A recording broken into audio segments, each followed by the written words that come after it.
are of so much importance, we think.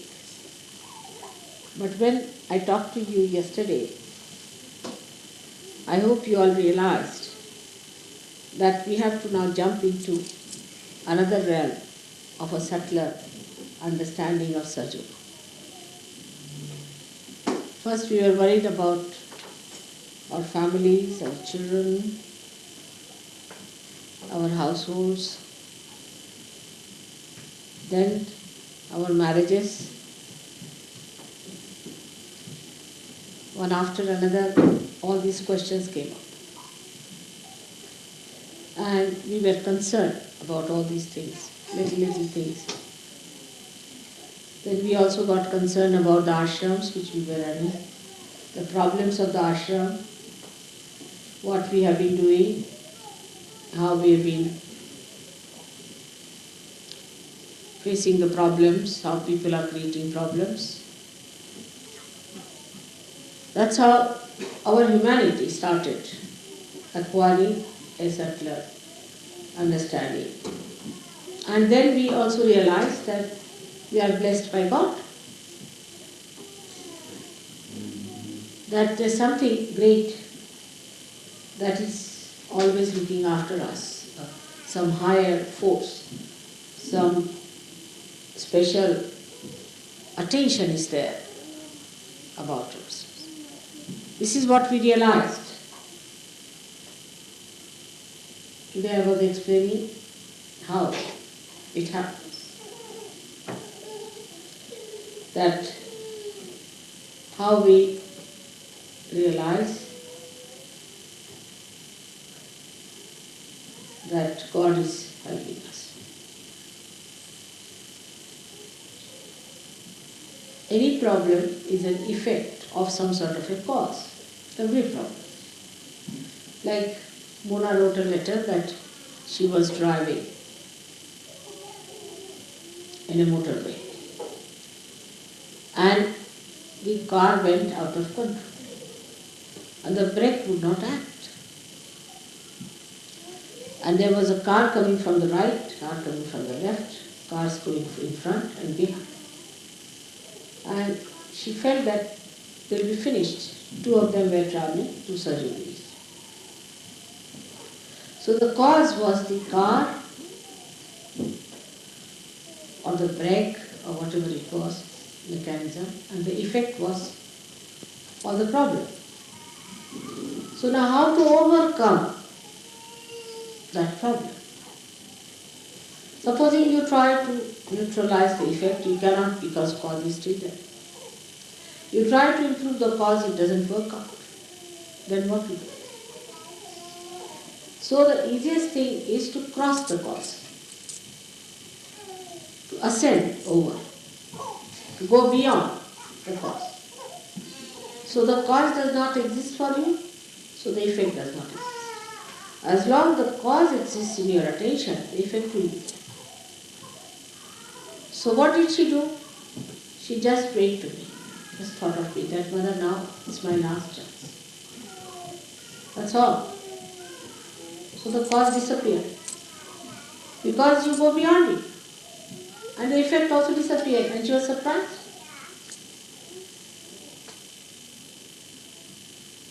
So you must ascend away from the cause. Now a problem. My wife is like this, my husband like this, my family life like this, surgeries are like this, all kinds of things are there. It's an effect. Now what's the cause? Is such and such person. Alright. Now how do you get negation of the cause? Surrender. You have the right to do that. You have a knack to do it. You can do it. You are capable of it. You are entitled to do it. When you don't do it, you forget.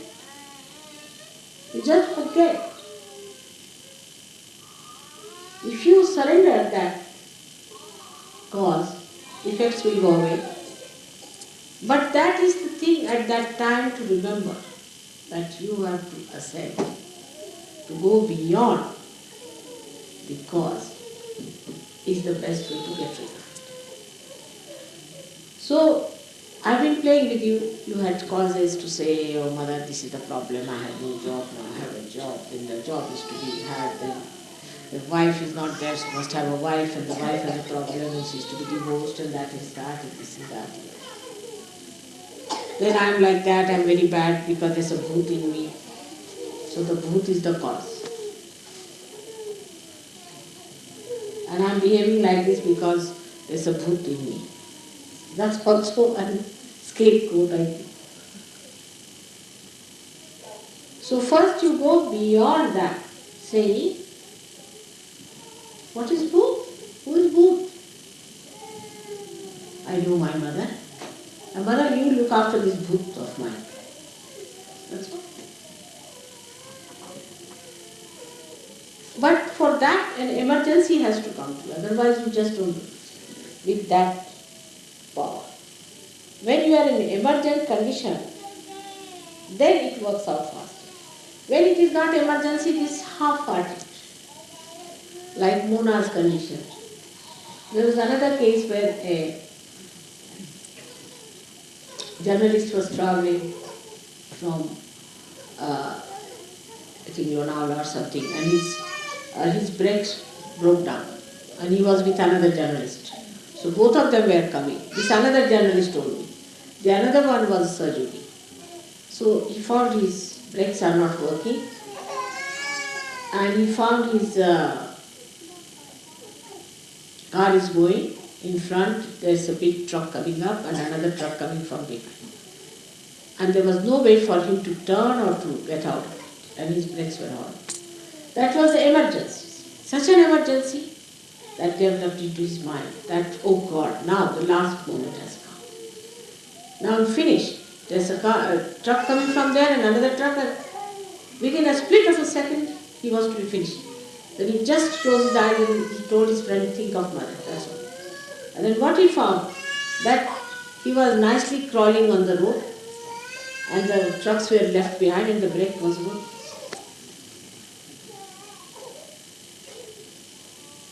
But that emergency has to come. Human beings are such that unless and until they are put into tight corners, they never do that.